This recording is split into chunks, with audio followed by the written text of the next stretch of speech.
나는 함경북도 청진의 수남시장 근처에서 태어났다. 우리 집은 그저 그런 가정이었다. 아버지는 탄광 노동자였고 어머니는 시장에서 좌판을 펼쳐 옥수수 떡을 팔았다. 나는 그 시절을 생각하면 지금도 코끝이 시큰해진다. 가난이 죄가 되는 사회에서 산다는 게 무엇인지 그때는 몰랐다. 그저 그게 당연한 삶이라고 생각했다. 초등학교 4학년 때였다. 담임 선생님이 교실 앞에 서서 말했다. 오늘부터 인민반 생활 점수를 매기겠다. 그 말을 듣는 순간 교실 안 공기가 무거워지는 걸 느꼈다. 아이들은 서로의 얼굴을 살폈다. 누가 점수를 잘 받을 수 있을까? 누가 뒤처질까? 그런 계산이 우리 머릿속을 스쳐 지나갔다. 점수는 여러 기준으로 매겨졌다. 학교에 배정된 토끼 가죽을 제때 내는지, 고철을 얼마나 모으는지, 집안이 당 방침을 얼마나 잘 따르는지. 그런데 사실 그 모든 기준의 밑바닥에는 하나의 진실이 깔려 있었다. 돈이 있느냐 없느냐? 그게 전부였다. 토끼 가죽을 예로 들어보겠다. 학교에서는 학생 한 명당 토끼 가죽 2장을 제출하라고 했다. 집에서 토끼를 키우는 집이 몇이나 되겠나? 대부분은 시장에서 사야 했다. 한 장에 중국 돈으로 5위안, 2장이면 10위안이었다. 우리 집은 그 돈이 없었다. 어머니는 며칠을 고민하다가 내게 말했다. 너 선생님한테 사정을 이야기해봐라. 나는 학교에 가서 선생님 앞에 섰다. 떨리는 목소리로 말했다. 선생님, 우리 집이 지금 형편이 어려워서요. 토끼 가죽을 조금 늦게 내도 되겠습니까? 선생님은 나를 잠깐 쳐다보더니 한숨을 쉬었다. 너희 집만 어려운 줄 아니? 다들 어렵다. 그래도 다 낸다. 그 말을 듣는 순간 나는 내가 무언가 잘못한 사람이 된 것 같았다. 가난한 게 내 잘못은 아닌데 왜 나는 죄인처럼 서 있어야 하는가? 그때 그 느낌을 지금도 잊을 수 없다. 가슴이 답답하고 숨이 막히는 것 같았다. 결국 어머니는 시장에서 팔던 떡 2판을 덜 팔고 그 돈으로 토끼 가죽을 샀다. 그날 저녁 우리 집 식탁에는 국만 올라왔다. 밥은 없었다. 어머니는 괜찮다, 내일 먹으면 된다 하고 웃었지만 나는 그 웃음이 슬퍼 보였다.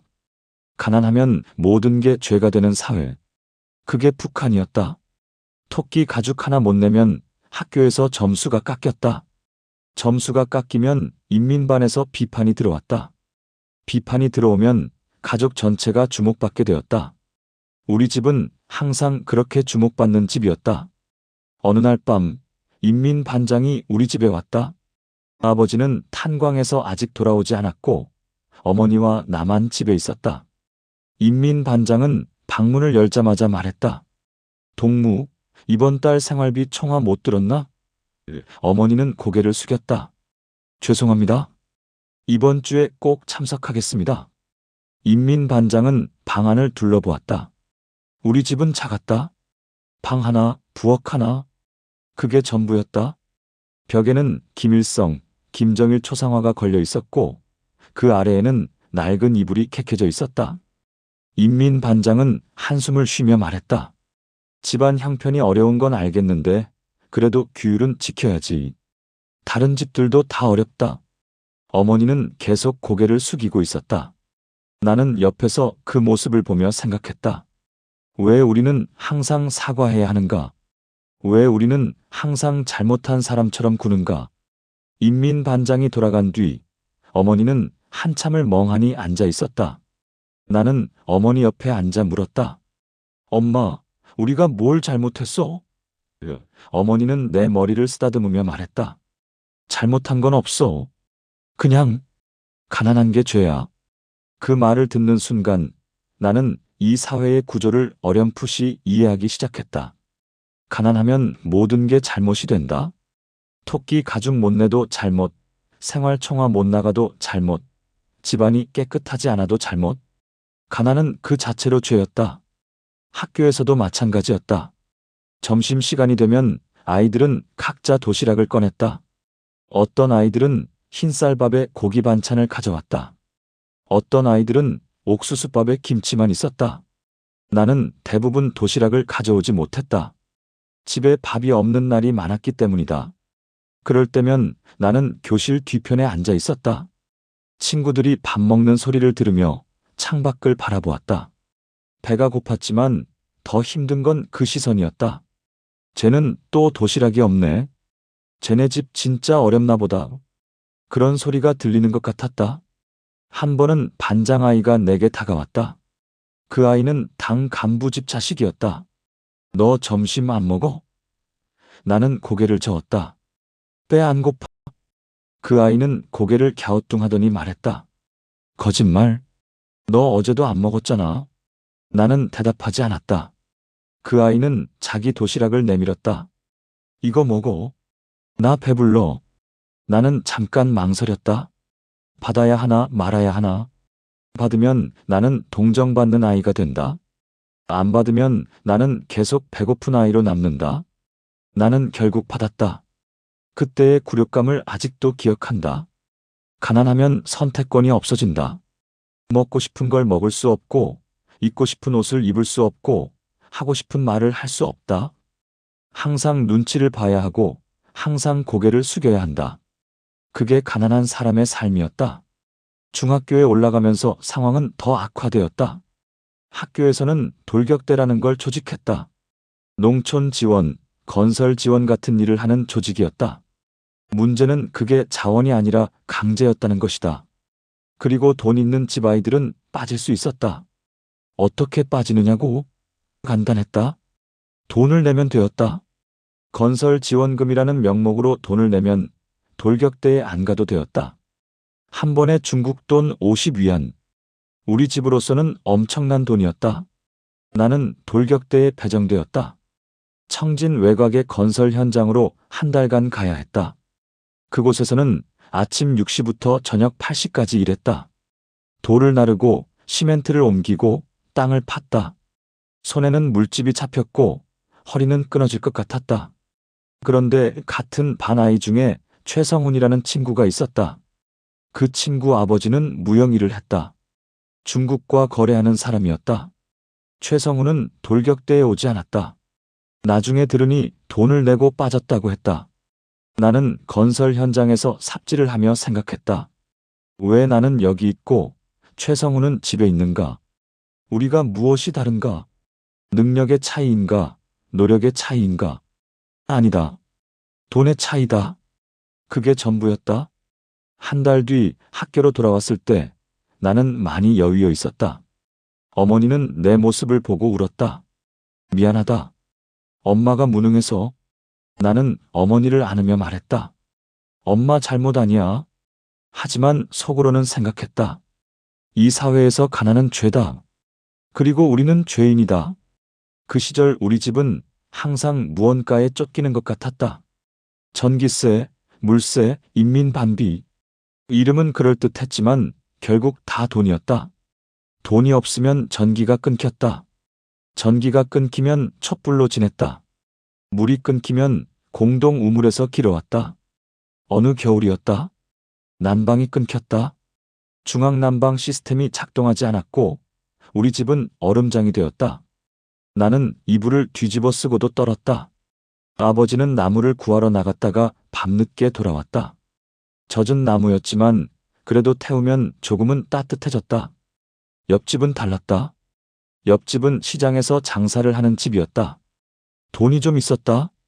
그 집은 석탄을 샀다. 석탄을 때우니 연기가 나고 방이 따뜻해졌다. 나는 벽 너머로 들리는 옆집 소리를 들으며 생각했다. 저쪽은 따뜻하겠지. 저쪽은 배고프지 않겠지. 가난은 단순히 물질의 부족이 아니었다. 가난은 존엄의 상실이었다. 가난하면 사람들이 우리를 다르게 대했다. 인민반장은 우리 집에 올 때마다 한숨을 쉬었다. 학교 선생님은 나를 볼 때마다 걱정스러운 표정을 지었다. 친구들은 나를 동정했다. 나는 동정받고 싶지 않았다. 나는 그냥 평범하게 살고 싶었다. 다른 아이들처럼 도시락을 싸오고, 다른 아이들처럼 새 옷을 입고, 다른 아이들처럼 걱정 없이 학교에 다니고 싶었다. 하지만 그게 안 되었다. 왜냐하면 우리 집은 가난했으니까. 고등학교 1학년 때였다. 학교에서 사회주의 경쟁이라는 걸 했다. 반별로 점수를 매기는 거였다. 청소, 학습, 생활태도 같은 걸 종합해서 점수를 매겼다. 우리 반은 항상 꼴찌였다. 왜냐하면 우리 반에는 가난한 집 아이들이 많았으니까. 담임 선생님은 우리를 모아놓고 말했다. 동무들, 왜 우리 반이 꼴찌인지 아니? 아무도 대답하지 않았다. 선생님은 계속했다. 너희들 집안 형편이 어려운 건 알지만 그래도 노력은 해야지. 다른 반을 봐라. 우리보다 나은 게 뭐니? 돈이 좀 있다고? 그게 전부가 아니다. 하지만 우리는 알고 있었다. 돈이 전부였다. 다른 반 아이들은 교복이 깨끗했다. 우리 반 아이들은 교복이 낡았다. 다른 반 아이들은 학용품이 충분했다. 우리 반 아이들은 공책 한 권을 아껴 썼다. 그게 차이였다. 나는 그때 결심했다. 언젠가 나도 돈을 벌겠다. 가난에서 벗어나겠다. 더 이상 고개 숙이지 않겠다. 하지만 북한에서 돈을 번다는 게 쉬운 일이 아니었다. 정해진 직장에서 받는 월급은 턱없이 적었다. 그래서 사람들은 시장으로 갔다. 장사를 했다. 어머니는 그 시절 시장에서 여러 가지를 팔았다. 옥수수떡, 감자떡, 때로는 중국 물건도 팔았다. 하지만 단속이 심했다. 보안원들이 수시로 시장을 순찰했고 허가 없이 장사하는 사람들을 잡아갔다. 어머니도 몇 번 잡혔다. 잡히면 벌금을 내야 했다. 벌금을 못 내면 구류를 갔다. 구류는 보통 15일이었다. 15일 동안 노동을 해야 했다. 어머니가 구류를 간 적이 있었다. 그 15일 동안 우리 집은 더 힘들어졌다. 아버지는 탄광에서 일하고 나는 학교에 다녔다. 저녁이 되면 집은 텅 비어 있었다. 나는 그때 처음으로 요리를 했다. 옥수수를 삶아 먹고 김치를 썰어 먹었다. 서툴렀지만 어쩔 수 없었다. 어머니가 돌아오던 날 나는 어머니를 안았다. 어머니는 많이 마른 것 같았다. 미안하다. 어머니는 그 말밖에 하지 못했다. 가난하면 죄가 되는 사회에서 우리는 매일을 죄인처럼 살았다. 하지만 우리만 그런 게 아니었다. 우리 주변 대부분 사람들이 그랬다. 가난은 개인의 문제가 아니라 사회의 구조였다. 하지만 그 구조 안에서 돈이 있는 사람과 없는 사람의 삶은 완전히 달랐다. 나는 어렸을 때부터 봤다. 돈 있는 집 아이들은 다르게 살았다. 그들은 도시락을 가져왔고 새 옷을 입었고 돌격대에 가지 않았다. 그들은 당당했다. 반면 우리 같은 아이들은 항상 눈치를 받고 항상 미안해했고 항상 고개를 숙였다. 그 차이는 단지 물질적인 것만이 아니었다. 그건 정신적인 것이기도 했다. 돈이 있으면 선택권이 생겼다. 돈이 없으면 선택권이 없었다. 돈이 있으면 존중받았다. 돈이 없으면 무시당했다. 그게 북한 사회의 진실이었다. 내가 20살이 되던 해 우리 집에 변화가 찾아왔다. 고모부가 중국에서 사업을 시작했다. 고모부는 원래 함경북도 회령에 살았는데 중국 친척을 통해 무역 일을 시작했다. 처음에는 작은 규모였지만 점점 커졌다. 그리고 고모부는 우리 가족을 도와주기 시작했다. 처음 돈이 들어온 날을 나는 잊을 수 없다. 아버지가 저녁에 집에 돌아와 봉투 하나를 꺼냈다. 그 안에는 중국 돈 500위안이 들어있었다. 북한 돈으로 환산하면 엄청난 금액이었다. 어머니는 그 돈을 보고 손으로 입을 막았다. 이게 진짜니? 아버지는 고개를 끄덕였다. 고모부가 보냈다. 당분간 매달 보내준다고 했다. 나는 그 순간의 기억이 생생하다.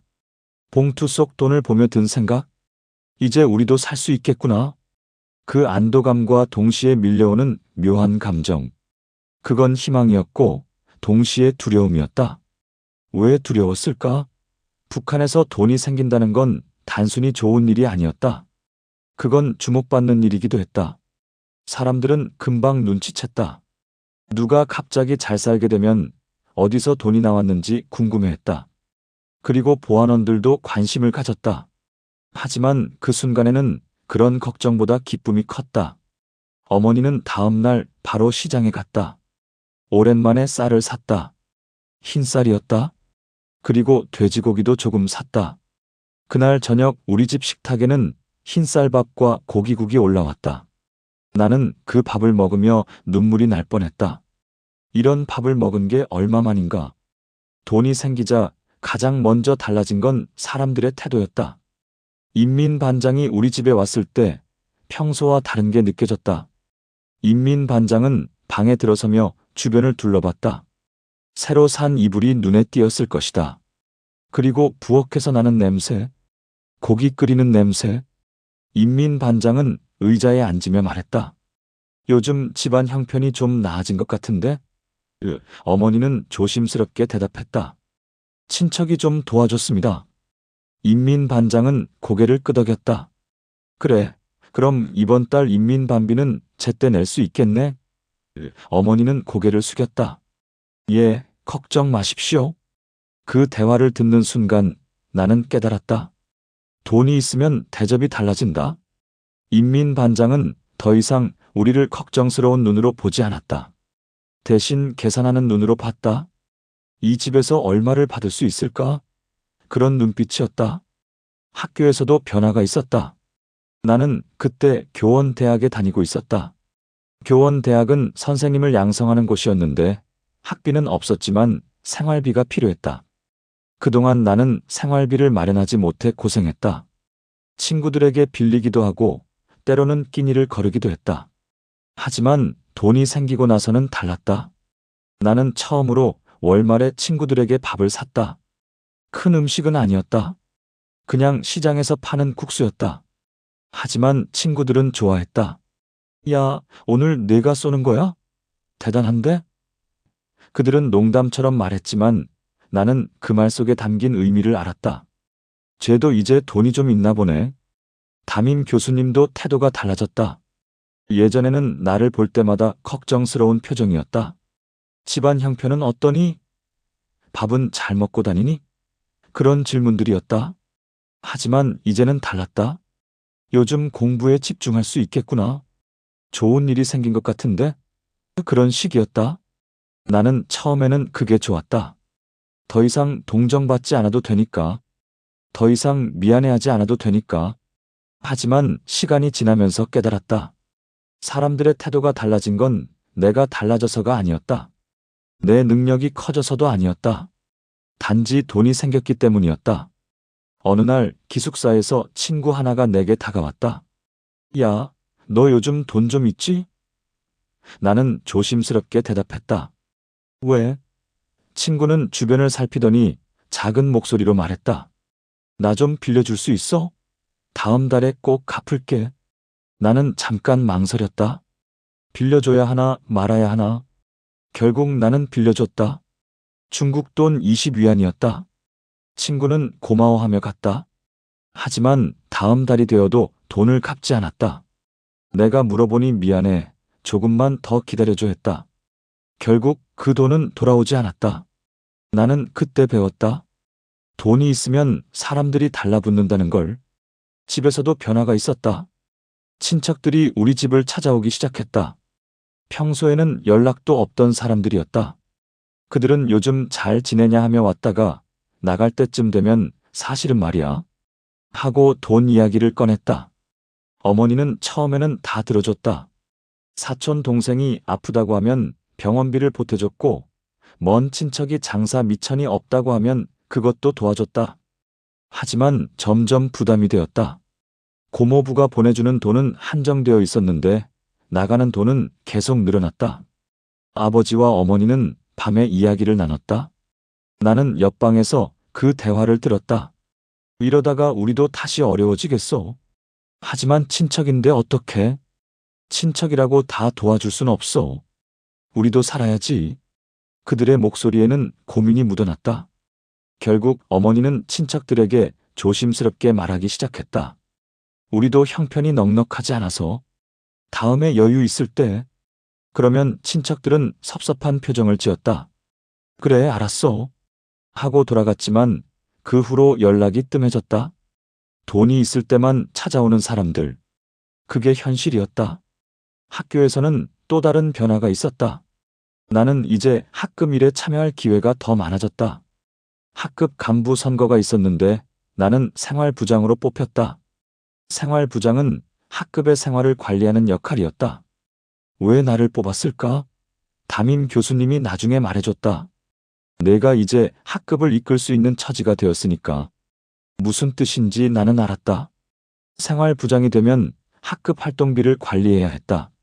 그리고 필요할 때 돈을 보태야 할 때도 있었다. 예전에 나는 그럴 수 없었다. 하지만 이제는 가능했다.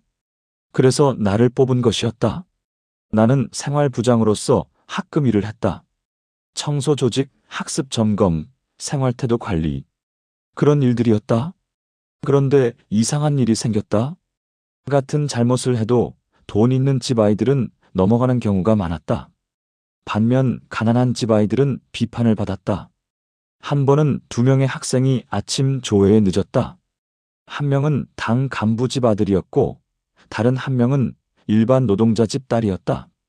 나는 둘 다 기록해서 보고했다. 하지만 담임 교수님은 당 간부 집 아들에게는 다음엔 조심하라고만 했고 노동자 집 딸에게는 생활총화에서 자아 비판하라고 했다. 나는 교수님께 물었다. 왜 다르게 처리하십니까? 교수님은 나를 조용한 곳으로 데리고 가서 말했다. 세상을 배워라. 모든 사람이 같은 게 아니다. 어떤 사람은 건드리면 문제가 생긴다. 어떤 사람은 건드려도 괜찮다. 그걸 구분할 줄 알아야 한다. 그 말을 듣는 순간 나는 씁쓸했다. 결국 돈과 권력이 있으면 다른 규칙이 적용되는 것이었다. 공평한 사회, 평등한 사회. 그런 말들은 겉으로만 그럴듯했다. 실제로는 돈이 있으면 모든 게 달랐다. 집에서는 어머니가 시장 장사를 계속했다. 이제는 자본이 있으니 규모가 커졌다. 중국 물건을 좀 더 많이 들여와 팔았다. 옷, 신발, 생활용품 같은 것들이었다. 장사가 잘 되었다. 하루에 중국 돈으로 30에서 50위안씩 벌었다. 그런데 문제가 생겼다. 보안원들의 단속이었다. 시장에서 장사하려면 허가증이 필요했다. 허가증은 돈을 내고 받는 것이었다. 한 달에 중국 돈 30위안 정도였다. 어머니는 그 돈을 냈다. 하지만 허가증만 있다고 끝이 아니었다. 보안원들은 수시로 시장을 돌았다. 그리고 뭔가 트집을 잡았다. 이 물건은 허가받지 않은 물건 아니냐? 좌판을 정해진 자리보다 넓게 폈네? 그런 식이었다. 그러면 어머니는 그들에게 돈을 줘야 했다. 담배 한 갑 값이라고 불렀지만 실제로는 중국 돈 5에서 10위안이었다. 어느 날 어머니가 집에 와서 한숨을 쉬었다. 오늘 또 보안원한테 돈을 줬다. 나는 물었다. 이유가 뭐였어? 어머니는 쓴웃음을 지었다. 이유? 그냥 돈을 뜯어가고 싶었겠지. 트집은 언제든 잡을 수 있어. 나는 그때 깨달았다. 돈이 있으면 단속을 피할 수 있지만 동시에 단속의 타깃이 되기도 한다는 걸. 가난할 때는 단속을 당해도 뜯어갈 게 없었다. 하지만 돈이 있으면 단속원들이 노렸다. 저 집은 돈이 있다는 걸 알면 그들은 더 자주 왔다. 학교에서도 비슷한 일이 있었다. 학급에서 자원금을 걷는다고 했다. 무슨 건설을 지원하는 명목이었다. 자원이라고 했지만 사실상 강제였다. 학생마다 액수가 정해졌는데 집안 형편에 따라 달랐다. 나는 중국 돈 50위안을 내라고 했다.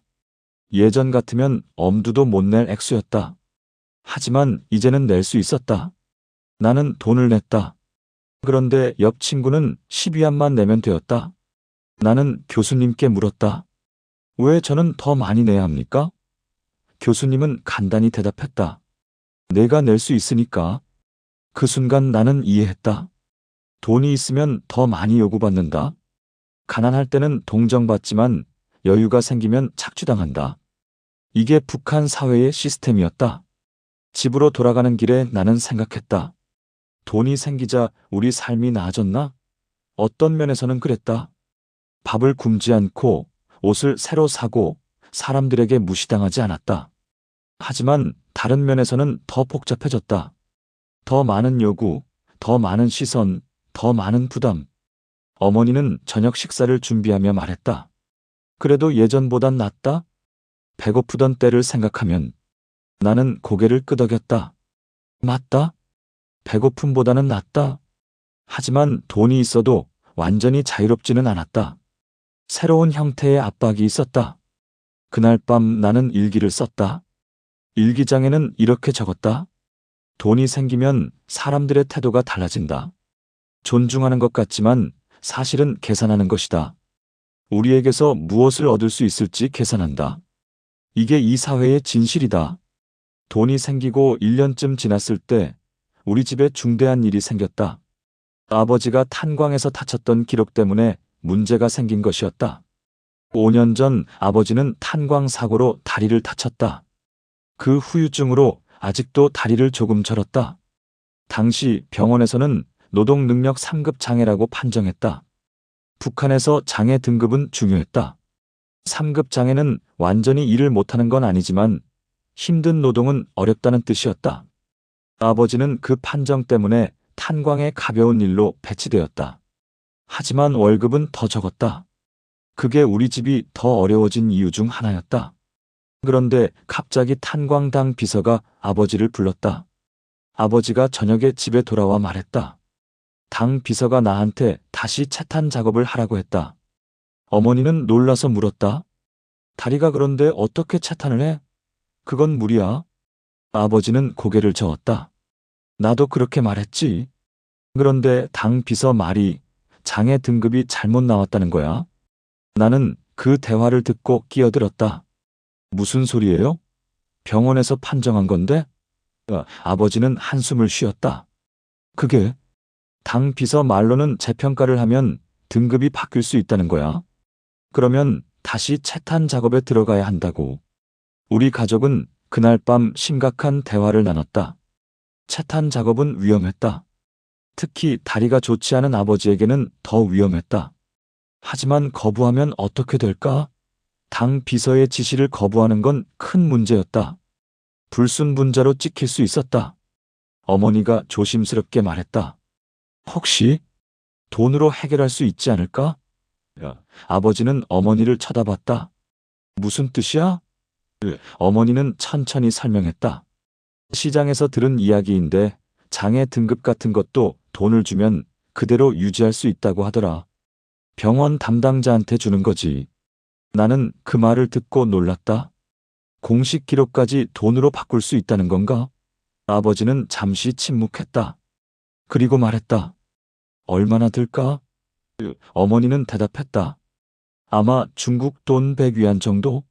확실하진 않지만. 다음 날 아버지는 탄광병원에 갔다. 병원 원장을 만났다. 그리고 조심스럽게 이야기를 꺼냈다고 했다.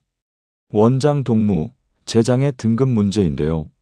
원장은 아버지를 쳐다보더니 알아들었다는 표정을 지었다. 아, 그 문제? 재평가하면 등급이 바뀔 수도 있고 안 바뀔 수도 있지.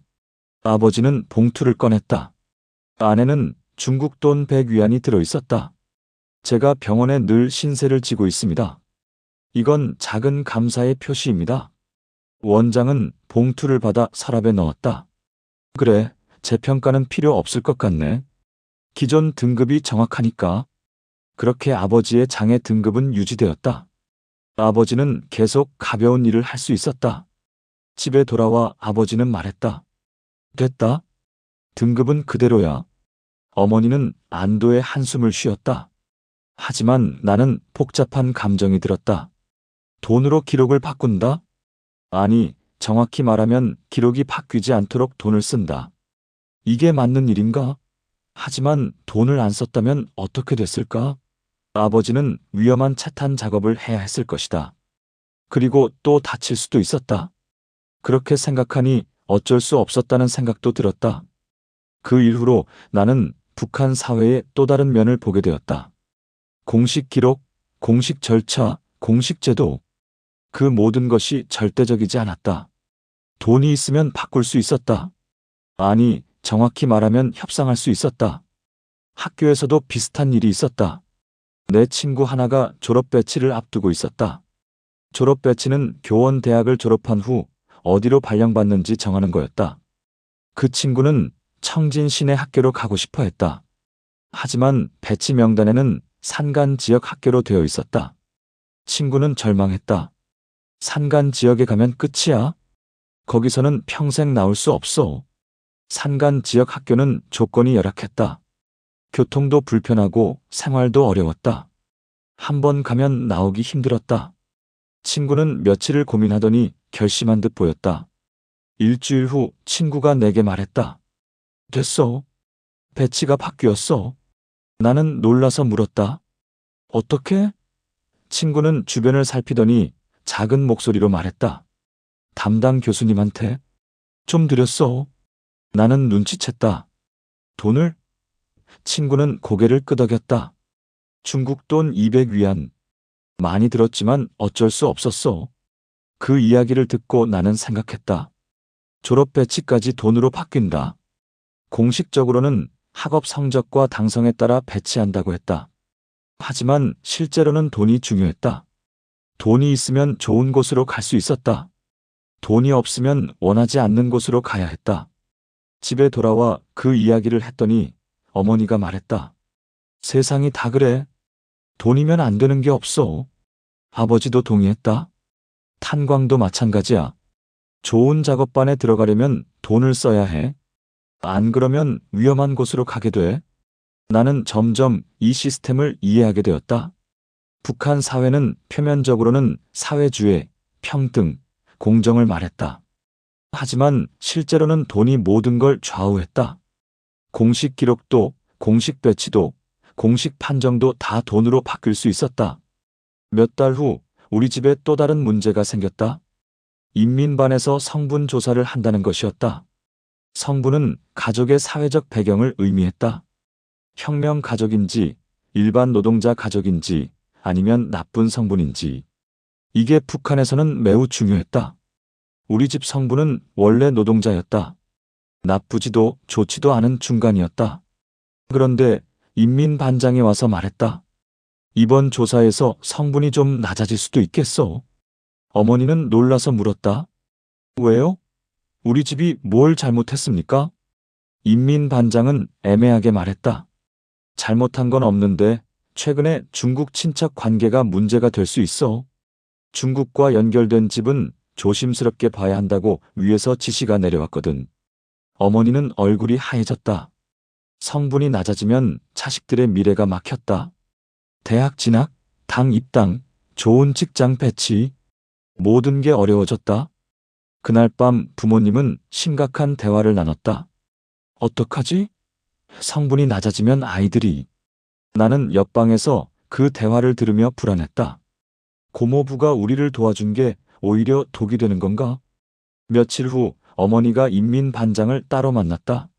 무슨 대화를 나눴는지 나는 자세히 모른다. 하지만 어머니가 돌아왔을 때 손에 봉투가 없었다. 그리고 어머니는 안도한 표정이었다. 됐다. 성분은 그대로 유지된다. 나는 물었다. 어떻게요? 어머니는 쓴웃음을 지었다. 어떻게긴. 돈으로 해결했지. 얼마요? 중국 돈 150위안. 나는 한숨을 쉬었다. 또 돈이었다. 우리 집 공식 기록, 우리 집 성분까지 돈으로 지킬 수 있었다. 그 후로 나는 주변을 관찰하기 시작했다. 시장에서, 학교에서, 거리에서 돈으로 해결되는 일들이 얼마나 많은지. 허가증, 통행증, 거주증, 배치, 등급, 성분. 모든 게 협상 가능했다. 한 번은 시장에서 단속 장면을 봤다. 보안원 2명이 한 아주머니를 잡았다. 허가 없이 장사했다. 따라와라. 아주머니는 울며 빌었다. 제발 한 번만 봐주세요. 아이들 먹여 살려야 해요. 보안원은 단호했다. 그건 우리가 상관할 바 아니다. 그런데 그 순간 옆에서 다른 아주머니가 끼어들었다. 돈이 좀 있어 보이는 사람이었다. 동무, 잠깐만요. 저 사람 제가 잘 알아요. 이번 한 번만 봐주시면 안 될까요? 그리고 조용히 보안원에게 뭔가를 건넸다. 보안원은 그걸 받아 주머니에 넣더니 말했다. 이번 한 번만이다. 다음엔 용서 없다. 나는 그 장면을 보며 생각했다. 똑같은 잘못을 해도 돈이 있으면 빠져나갈 수 있다. 돈이 없으면 잡혀간다. 이게 북한의 단속 시스템이었다. 집에 돌아와 그 이야기를 하자 아버지가 말했다. 탄광도 똑같아. 안전 규정 어기는 사람 많지. 그런데 돈 있는 사람은 넘어가고 없는 사람은 처벌받아. 세상이 원래 그래. 나는 반문했다. 그게 맞는 건가요? 아버지는 한숨을 쉬었다. 맞고 틀리고를 따질 수 있나? 살아남아야지. 우리도 이제 돈이 좀 있으니 그 시스템을 이용할 수 있게 된 거야. 예전엔 당하기만 했는데. 맞는 말이었다. 예전에는 우리가 단속당하고 처벌받고 기록에 나쁘게 남는 쪽이었다. 하지만 이제는 돈으로 그걸 막을 수 있었다. 어떤 면에서는 발전이었다. 하지만 다른 면에서는 타락이기도 했다. 나는 일기에 이렇게 썼다. 돈이 있으면 기록을 바꿀 수 있다. 정확히는 기록이 바뀌지 않도록 막을 수 있다. 이 사회에서 공식 기록은 절대적이지 않다. 돈이 있으면 협상할 수 있다. 이게 북한 시스템의 진실이다. 그날 밤 나는 잠을 이루지 못했다. 돈이 생겨서 좋은가 나쁜가? 돈 덕분에 우리는 보호받았다. 하지만 동시에 이 부패한 시스템에 참여하게 되었다. 이게 맞는 선택인가? 나는 확신할 수 없었다. 우리 집에 돈이 생기고 2년이 지났을 때 나는 대학을 졸업하고 청진의 한 중학교에 배치되었다. 담임 교사로 일하게 되었다. 월급은 북한 돈으로 3,000원 정도였다. 시장 환율로 계산하면 중국 돈 1위안도 안 되는 액수였다. 그 돈으로는 살 수 없었다. 그래서 모두들 부업을 했다. 나는 방과 후에 개인 과외를 했다. 학생 집에 가서 공부를 가르쳐 주는 거였다. 1시간에 중국 돈 5위안 정도 받았다. 일주일에 10시간 정도 과외를 하면 50위안, 한 달이면 200위안 정도 되었다. 학교 월급보다 훨씬 많았다. 그런데 문제가 있었다. 개인 과외는 공식적으로 금지되어 있었다. 사회주의 교육의 순수성을 해친다는 이유였다. 하지만 거의 모든 교사들이 과외를 했다. 그렇게 하지 않으면 생활이 안 되니까. 그리고 교육부 담당자들도 그걸 알고 있었다. 어느 날 교육부에서 검열이 나왔다. 학교 교장이 교사들을 모아놓고 말했다. 다음 주에 시 교육부에서 검열단이 온다. 개인 과외하는 교사가 적발되면 학교 전체가 문제가 된다. 조심하라. 우리는 다들 긴장했다. 그런데 검열 전날 교장이 몇몇 교사들을 따로 불렀다. 나도 포함되어 있었다. 교장은 조용히 말했다. 검열단이 오면 좀 신경 써야 한다. 우리 학교가 모범 학교로 평가받으려면 검열단 분들이 만족해야 한다. 무슨 뜻인지 나는 알았다. 교장은 봉투 하나를 꺼냈다. 각자 준비할 수 있는 만큼 준비해라. 모아서 내가 전달하겠다. 나는 집에 가서 부모님과 상의했다. 얼마나 내야 할까? 어머니가 말했다. 다른 교사들이 얼마나 내는지 알아봐. 그것보다 적게 내면 안 돼. 결국 나는 중국 돈 30위안을 준비했다. 다른 교사들도 비슷했다.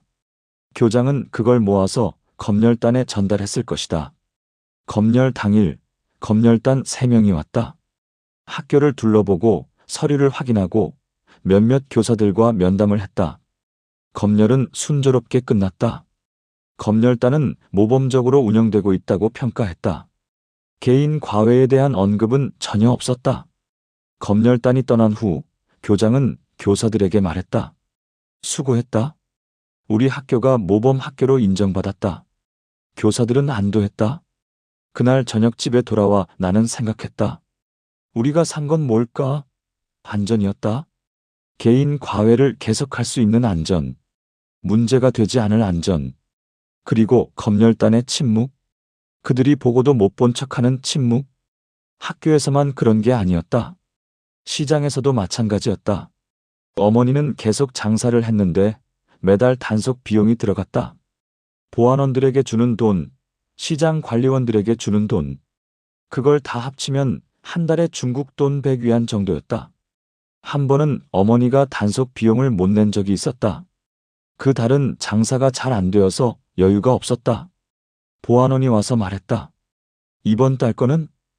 어머니가 사정했다. 이번 달은 좀 힘듭니다. 다음 달에 2배로 드리겠습니다. 보안원은 인상을 찌푸렸다. 규칙은 규칙이야. 못 낸다고 하면 내가 어떻게 하겠니? 그리고 다음 날 단속이 나왔다. 어머니의 좌판이 검사를 받았고 중국산 물건 몇 개가 적발되었다. 이건 밀수품이다. 압수한다. 어머니는 애원했지만 소용없었다. 그날 어머니는 손해를 많이 봤다. 압수당한 물건 값이 중국 돈 150위안 정도였다. 만약 제때 단속 비용 50위안을 냈다면 이런 일은 없었을 것이다. 어머니는 집에 와서 말했다. 돈으로 사는 게 안전이야. 안 사면 당하는 거고. 나는 주변을 보며 배웠다. 북한에서 돈 있는 사람들은 안전을 샀다. 단속으로부터의 안전, 처벌로부터의 안전, 기록에 남지 않을 안전. 그리고 그들은 침묵도 샀다. 공무원들의 침묵, 보안원들의 침묵, 담당자들의 침묵. 학교에서 한 학생의 부모가 나를 찾아왔다. 그 부모는 시장에서 큰 장사를 하는 사람들이었다. 돈이 꽤 있었다. 선생님, 우리 아이가 공부를 못 따라가는 것 같아서요. 선생님께서 개인적으로 좀 봐주실 수 있을까요? 그들은 과외를 부탁했다. 나는 조심스럽게 대답했다. 학교 규정상 개인 과외는. 그 부모는 웃으며 말했다. 규정은 알고 있습니다. 하지만 선생님도 사정이 있으시잖아요. 보수는 충분히 드리겠습니다. 그들은 1시간에 중국 돈 10위안을 제시했다. 보통의 2배였다. 나는 고민했다. 받아야 하나, 거절해야 하나. 결국 나는 받았다. 그 아이의 집에 일주일에 3번 갔다. 그리고 한 달에 120위안을 받았다. 그 돈으로 우리 가족의 생활이 더 나아졌다. 하지만 동시에 나는 무언가를 잃은 것 같았다. 교사로서의 원칙? 공정함? 나는 이제 돈을 내는 학생에게 더 신경을 쓰게 되었다. 학교에서도 과외에서도. 그게 자연스러웠다. 왜냐하면 그들은 나에게 돈을 주는 사람들이었으니까. 어느 날 교무실에서 동료 교사와 대화를 나눴다. 요즘 교육이 뭔가 이상해졌어. 내가 말했다. 동료가 물었다. 무슨 뜻이야? 나는 조심스럽게 말했다. 우리가 돈 때문에 움직이잖아. 학생을 가르치는 게 아니라 돈을 버는 거야. 동료는 쓴웃음을 지었다. 그게 현실이지. 월급으로는 못 살아. 과외 안 하면 굶어. 그리고 학생 부모들도 그걸 알아. 그래서 돈을 내는 거고. 이게 이 사회의 시스템이야. 맞는 말이었다. 하지만 씁쓸했다. 집에서는 아버지에게도 비슷한 일이 있었다. 탄광에서 안전검사가 있었는데 아버지가 속한 작업반이 문제가 될 뻔했다. 안전 규정을 어긴 게 발견되었다. 안전모를 제대로 쓰지 않았다는 이유였다. 작업반장이 작업반 사람들을 모았다. 이번 검사에서 우리 반이 적발되면 상여금이 깎인다. 다들 조금씩 보태서 검사관한테 드리자. 작업반 사람들은 각자 중국 돈 10위안씩 냈다. 10명이니까 100위안이었다. 작업반장이 그 돈을 가지고 검사관을 만났다. 그리고 작업반 사람들이 선생님께 감사의 뜻을 전하고 싶다고 합니다 하며 건넸다. 검사관은 받으며 말했다. 이번엔 경고로 끝내겠습니다. 다음엔 조심하십시오. 아버지가 집에 와서 그 이야기를 했다. 돈으로 문제를 피했어. 어머니가 물었다. 그게 옳은 일인가? 아버지는 한숨을 쉬었다. 옳고 그름을 따질 수 있나? 상여금 깎이면 우리 생활이 어려워져. 어쩔 수 없어. 나는 그때 깨달았다. 돈으로 사는 안전은 일시적이라는 것을. 매번 사야 했다. 한 번 사면 끝이 아니었다. 다음 달에도 그 다음 달에도 사야 했다. 그리고 그 비용은 계속 늘어났다. 처음에는 10위안이었던 게 나중에는 20위안, 30위안이 되었다. 시장에서 어머니가 아는 장사꾼 아주머니가 있었다. 그 아주머니는 큰 장사를 했다. 중국에서 물건을 많이 들여와 팔았다. 그런데 어느 날 갑자기 잡혀갔다. 밀수 혐의였다. 사실 그 아주머니만 밀수를 한 게 아니었다. 시장의 많은 장사꾼들이 다 비슷하게 했다. 하지만 그 아주머니만 잡힌 이유가 있었다. 들리는 소문으로는 보안서에 내는 돈을 줄였다고 했다. 그래서 본보기로 잡힌 것이었다. 어머니는 그 소식을 듣고 긴장했다. 나도 조심해야겠다. 어머니는 그 후로 보안원들에게 더 신경을 썼다. 명절 때는 선물도 드렸다. 담배, 술, 때로는 중국 물건도 드렸다. 그렇게 관계를 유지했다. 나는 어머니께 물었다. 엄마, 이게 맞는 건가요? 어머니는 쓴웃음을 지었다. 맞고 틀리고를 따질 수 있니? 이게 현실이야. 돈으로 안전을 사지 않으면 우리가 당해. 저 아주머니처럼. 그날 밤 나는 생각했다. 우리가 사는 안전은 진짜 안전이 아니었다. 그건 일시적인 보호였다. 언제든 깨질 수 있는 보호. 돈을 내는 동안만 유효한 보호. 그리고 돈을 더 많이 내라고 요구받을 수도 있는 보호. 그리고 침묵도 마찬가지였다. 우리가 사는 침묵은 진짜 침묵이 아니었다. 그건 임시 침묵이었다. 언제든 깨질 수 있는 침묵. 더 많은 돈을 요구하는 침묵. 그리고 그 침묵의 대가는 계속 올랐다. 돈이 생기고 3년째 되던 해, 나는 청진 시내에서 돈 있는 사람들의 모임에 초대받았다. 내 과외 학생의 부모가 초대한 것이었다. 그들은 시장에서 큰 장사를 하는 사람들이었다. 선생님, 저희 모임에 한번 오세요. 좋은 사람들 많이 만날 수 있습니다. 나는 호기심에 갔다. 모임 장소는 시내의 한 식당 2층이었다. 들어서자마자 느낌이 달랐다. 사람들의 옷차림부터 달랐다. 중국제 옷을 입고 시계를 차고 휴대전화를 들고 있었다. 북한에서 휴대전화는 엄청난 사치품이었다. 한 대에 중국 돈 300위안 이상 했다. 식탁에는 음식이 가득했다. 고기, 생선, 과일, 술. 내가 평소에 보지 못한 음식들이었다. 사람들은 자연스럽게 먹고 마셨다. 나는 자리에 앉아 주변을 관찰했다. 이 사람들은 어떻게 사는가? 무엇을 생각하는가? 한 남자가 내게 다가왔다. 40대 정도로 보였다. 선생님이시죠? 제 아들이 선생님께 많이 배웠다고 합니다. 나는 인사했다. 아닙니다. 제가 부족한 게 많습니다. 그 남자는 웃으며 말했다. 겸손하시네요. 앉으세요. 편하게 이야기합시다. 우리는 이야기를 나눴다. 그 남자는 중국과 무역을 하는 사람이었다. 무슨 물건을 다루십니까?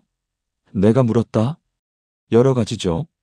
옷, 전자제품, 식품. 중국에서 들여와 여기서 팔고 때로는 우리나라 물건을 중국에 보내기도 하고요. 나는 조심스럽게 물었다. 그게 합법적인 겁니까? 그 남자는 빙긋 웃었다. 합법? 북한에서 합법이란 게 뭔지 아십니까? 규정은 있지만 실제로는 다 협상 가능합니다. 돈만 있으면요. 그는 계속 말했다. 예를 들어 통행증. 중국 국경까지 가려면 통행증이 필요하죠. 공식적으로는 업무상 필요가 있어야 받을 수 있습니다. 하지만 실제로는 보안서 담당자한테 중국 돈 100위안 주면 받습니다. 간단하죠. 나는 놀라서 물었다. 그렇게 공개적으로 말해도 됩니까? 그 남자는 주변을 둘러보며 말했다. 여기 있는 사람들은 다 비슷합니다. 다들 돈으로 일을 합니다. 그게 우리의 생존 방식이에요. 옆 테이블에서는 다른 대화가 오갔다. 한 여자가 말했다. 이번 달에 보안서에 얼마 냈어? 다른 여자가 대답했다. 150위안. 너는? 나는 200위안. 좀 올랐더라. 그들은 마치 전기세나 물세 이야기하듯 자연스럽게 말했다. 나는 그 대화를 들으며 생각했다. 이 사람들에게 돈은 도구였다. 문제를 해결하는 도구, 안전을 사는 도구, 기회를 만드는 도구. 그리고 그들은 그 도구를 능숙하게 사용했다. 한 남자가 큰 소리로 말했다. 나 이번에 아들 군대 배치 바꿨어. 국경 경비대 대신 평양 근교 부대로. 다른 사람들이 관심을 보였다. 어떻게? 얼마 들었어? 그 남자는 자랑스럽게 대답했다. 500위안. 비싸긴 했지만 아들 안전을 생각하면 싸지. 군대 배치까지 돈으로 바꾼다? 나는 충격받았지만 동시에 이해했다. 북한에서 군 복무는 10년이었다. 그리고 배치에 따라 천국과 지옥이 갈렸다. 국경 경비대는 힘들고 위험했다. 평양 근처는 상대적으로 안전하고 편했다. 부모라면 당연히 아들을 좋은 곳으로 보내고 싶을 것이다. 식사 후 사람들은 더 편하게 이야기했다. 술이 들어가자 대화도 솔직해졌다. 한 남자가 말했다. 이 나라는 돈이 전부야. 돈 없으면 개만도 못해. 돈 있으면 왕이야. 다른 사람들이 동의했다. 맞아. 당 간부들도 결국 돈이 필요해. 우리한테 손 벌려. 한 여자가 덧붙였다. 그래서 우리는 계산해야 돼. 누구한테 얼마를 줘야 하는지, 언제 줘야 하는지. 너무 많이 주면 손해고, 너무 적게 주면 문제가 돼. 딱 적당하게 줘야 해. 나는 그 말을 듣고 깨달았다. 이 사람들은 단순히 돈을 쓰는 게 아니었다. 그들은 계산했다. 투자 대비 효과를 따졌다. 누구에게 돈을 주면 가장 효율적인지, 얼마를 주면 적당한지, 언제 주면 가장 효과적인지. 그들은 이 시스템을 게임처럼 다뤘다. 한 남자가 내게 물었다. 선생님은 얼마나 버세요? 과외로? 나는 솔직하게 대답했다. 한 달에 중국 돈 200위안 정도요. 그 남자는 고개를 끄덕였다. 적지 않네요. 그런데 그것만으로는 부족하죠? 이 사회에서 제대로 살려면. 맞는 말이었다. 200위안으로는 먹고 사는 건 가능했지만 진짜 안전을 사기에는 부족했다. 진짜 안전이란? 갑작스러운 문제가 생겨도 해결할 수 있는 돈. 성분이나 기록에 문제가 생겨도 바로잡을 수 있는 돈. 가족을 보호할 수 있는 돈. 그 남자는 계속 말했다. 선생님, 진짜 돈을 벌려면 장사를 해야 합니다. 과외는 한계가 있어요. 중국 무역 한번 해보시죠. 제가 도와드릴 수 있습니다. 나는 망설였다. 저는 장사를 해본 적이 없어서. 그 남자는 웃었다. 아무도 처음부터 아는 사람 없습니다. 다 배우는 거죠. 중요한 건 용기예요. 그리고 인맥. 여기 있는 사람들이 다 도와줄 수 있습니다. 나는 그 제안을 진지하게 고민했다.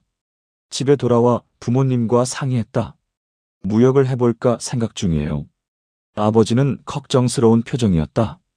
위험하지 않니? 어머니는 생각이 달랐다. 기회일 수도 있어. 과외만으로는 한계가 있잖아. 우리도 이제 자본이 좀 있으니 투자해 볼 만하지 않을까? 우리는 밤새 이야기를 나눴다. 무역의 위험성, 가능성, 필요한 자본. 그리고 내린 결론은 신중하게 시작해보자였다.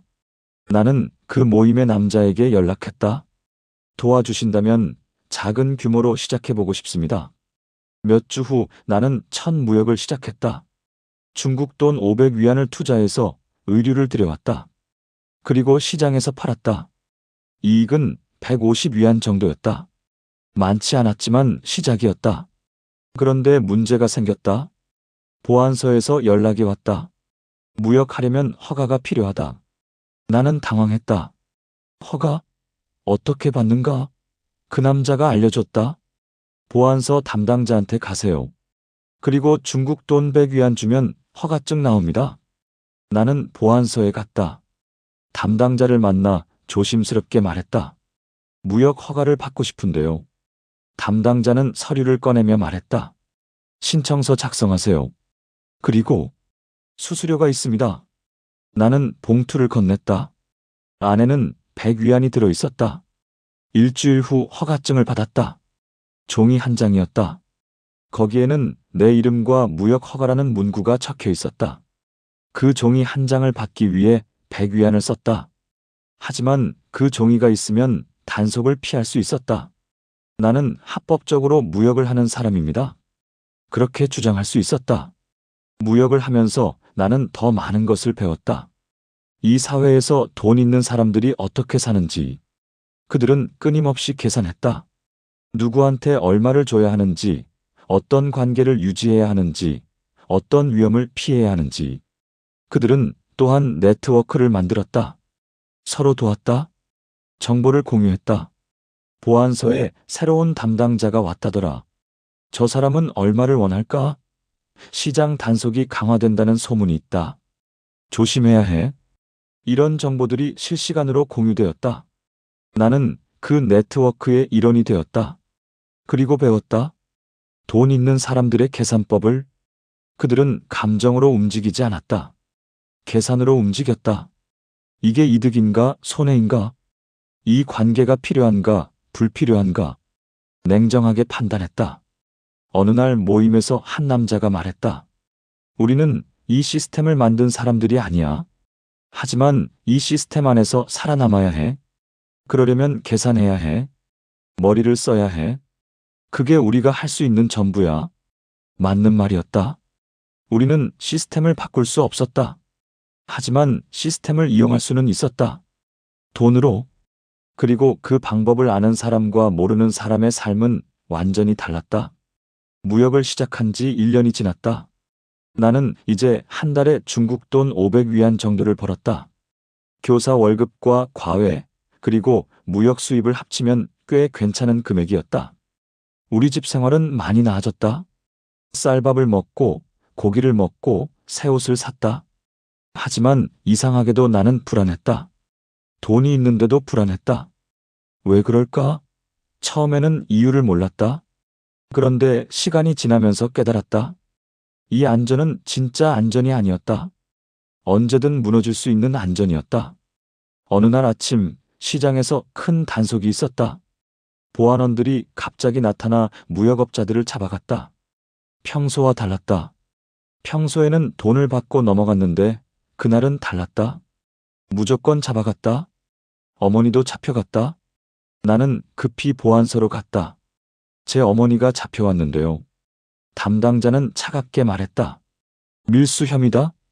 조사 중이니 기다려라. 나는 당황했다. 하지만 허가증도 있고 평소에 문제 없었는데요. 담당자는 냉정했다. 그건 예전 일이고 지금은 다르다. 나는 이해했다. 위에서 지시가 내려온 것이었다. 갑자기 단속을 강화하라는 지시. 그러면 아래에서는 실적을 보여줘야 했다. 그래서 사람들을 잡는 것이었다. 그동안 돈을 받고 넘어갔던 것들이 갑자기 문제가 되었다.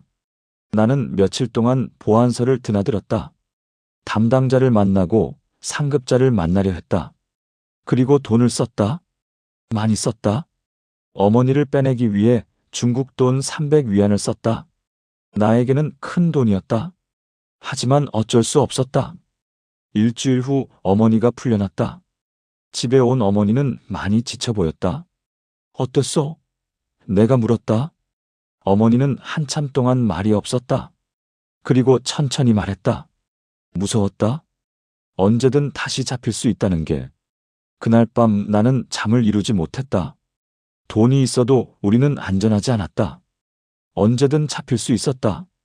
언제든 재산을 잃을 수 있었다. 언제든 이 모든 게 무너질 수 있었다. 그게 북한에서 돈 있는 사람들이 느끼는 불안이었다. 학교에서도 비슷한 일이 있었다. 교육부에서 갑자기 교사들의 부업을 조사한다고 했다. 사회주의 교육 정신에 어긋나는 개인 과외를 단속한다. 나는 긴장했다. 과외는 내 주요 수입원이었다. 교장이 교사들을 모아놓고 말했다. 조사단이 온다. 개인 과외하는 사람은 조심해라. 적발되면 교사 자격이 박탈될 수 있다. 교사들은 모두 창백해졌다. 거의 모든 교사가 과외를 하고 있었으니까. 며칠 후 조사단이 왔다. 그들은 학생과 학부모들을 면담했다. 선생님한테 개인 과외 받은 적 있나? 대부분의 학부모는 부인했다. 하지만 몇몇은 말했다. 그리고 나도 조사 대상이 되었다. 나는 교육부로 불려갔다. 담당자 앞에 앉았다. 개인 과외를 했다는 제보가 있는데 나는 부인할 수 없었다. 증거가 있었으니까. 예, 했습니다. 하지만 월급으로는 생활이 안 되어서. 담당자는 고개를 저었다. 변명이다. 규정 위반은 위반이다. 나는 그 순간 모든 게 끝났다고 생각했다. 교사 자격이 박탈되면 나는 어떻게 살까? 하지만 담당자는 계속 말했다.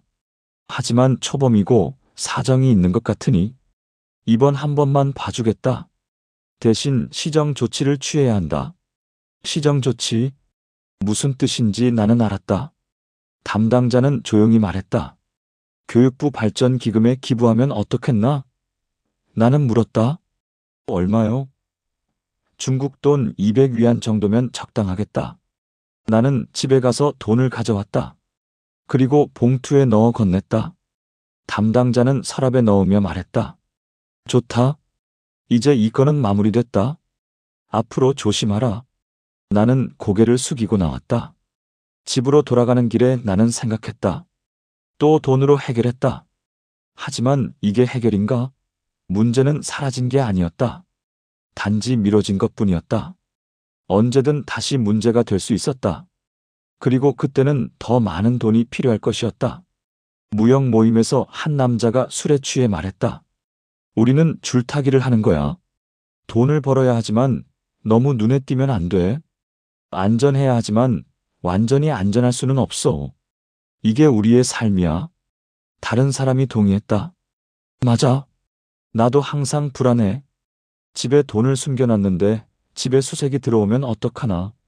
중국과 거래하는데 갑자기 국경이 막히면 어떡하나. 항상 이런 걱정이야. 한 여자가 덧붙였다. 그래서 우리는 분산해야 돼. 돈을 한 곳에 모아두면 안 돼. 여기저기 나눠 숨겨야 해. 사업도 한 가지만 하면 안 돼. 여러 가지를 해야 해. 위험을 분산하는 거지. 나는 그들의 이야기를 들으며 배웠다. 북한에서 돈 있는 사람들은 항상 불안했다. 왜냐하면 그들의 안전은 보장되지 않았으니까. 언제든 정책이 바뀔 수 있었고, 언제든 단속이 강화될 수 있었고, 언제든 누군가의 눈에 띌 수 있었다. 집에서 어머니와 대화를 나눴다. 엄마, 우리 이대로 괜찮을까? 어머니는 한숨을 쉬었다. 괜찮다는 게 뭘까? 돈이 있어서 먹고 사는 건 괜찮아. 하지만 마음은 불안해. 언제든 무너질 수 있다는 거 알잖아. 아버지도 동의했다. 탄광에서도 그래. 돈 있는 사람들이 더 조심해. 왜냐하면 잃을 게 많으니까. 가난한 사람은 잃을 게 없어. 하지만 돈 있는 사람은 다 잃을 수 있어. 그게 더 무서운 거야. 나는 깨달았다. 가난할 때는 다른 종류의 불안이 있었다. 배고픔의 불안, 추위의 불안, 무시당하는 불안. 하지만 돈이 생기면 또 다른 불안이 생겼다. 잃을까봐 불안, 눈에 띌까봐 불안, 문제가 생길까봐 불안. 어느 날 시장에서 큰 사건이 있었다. 한 무역업자가 중국 돈 5,000위안을 가지고 있다가 적발되었다. 그 돈은 압수되었고 그 사람은 교화소로 갔다. 죄목은 불법 외화 보유. 사람들은 그 소식을 듣고 떨었다. 어머니가 집에 와서 말했다. 우리 집에 있는 돈 어떻게 해야 할까? 중국 돈이 2,000위안 있는데 들키면 큰일이야. 우리는 고민했다. 돈을 어디에 숨길까? 집안? 땅에 묻을까? 다른 사람한테 맡길까? 결국 우리는 돈을 여러 곳에 나눠 숨겼다. 집 안 여러 곳, 친척집, 신뢰하는 친구. 그렇게 분산했다. 하지만 그것도 완전히 안전하지 않았다. 언제든 문제가 생길 수 있었다. 나는 일기에 썼다. 돈이 있어도 우리는 자유롭지 않다. 돈은 우리에게 선택권을 줬지만 동시에 새로운 족쇄를 채웠다. 우리는 이제 더 많이 잃을 수 있다. 그리고 그 두려움이 우리를 지배한다. 무역 모임에서 한 남자가 말했다. 탈북을 생각해 본 적 있어? 사람들은 조용해졌다. 민감한 주제였다. 하지만 누구도 부정하지 않았다. 한 여자가 조심스럽게 말했다. 생각은 해봤어. 하지만 위험하잖아. 잡히면 끝이야. 다른 남자가 덧붙였다. 그래. 그리고 가족은? 가족을 다 데리고 갈 수 없어. 누군가는 남아야 해. 그러면 그 사람들은 어떻게 돼? 그 사람들은 고개를 끄덕였다. 탈북은 선택지였지만 쉬운 선택지가 아니었다. 나는 그날 밤 생각했다. 우리는 갇혀 있다. 돈이 있어도 갇혀 있다. 이 사회의 시스템 안에서 우리는 조금 더 나은 감옥에 있을 뿐이다. 더 좋은 음식을 먹고 더 좋은 옷을 입지만 여전히 감옥이다. 며칠 후 뉴스가 들렸다. 중국 국경 단속이 강화된다는 것이었다. 무역이 어려워질 것이라는 소문이 돌았다. 사람들은 불안해했다. 이제 어떻게 살지? 무역이 막히면 우리는? 나는 그때 깨달았다. 우리의 안정은 외부 요인에 달려있다. 정책이 바뀌면, 국경이 막히면, 단속이 강화되면 우리의 삶은 흔들린다. 우리는 스스로 통제할 수 없다. 그게 가장 큰 불안이었다. 어머니는 저녁 식탁에서 말했다. 그래도 예전보단 낫지? 나는 고개를 끄덕였다. 예, 배고프지 않고 추위에 떨지 않으니까요. 어머니는 쓴웃음을 지었다. 하지만 마음은 편하지 않아. 언제든 다시 가난해질 수 있다는 거 알잖아. 아버지가 덧붙였다.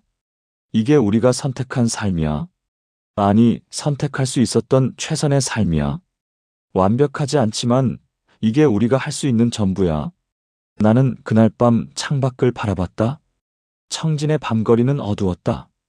가로등도 제대로 켜지지 않았다. 몇몇 집에서만 불빛이 보였다. 돈 있는 집들이었다.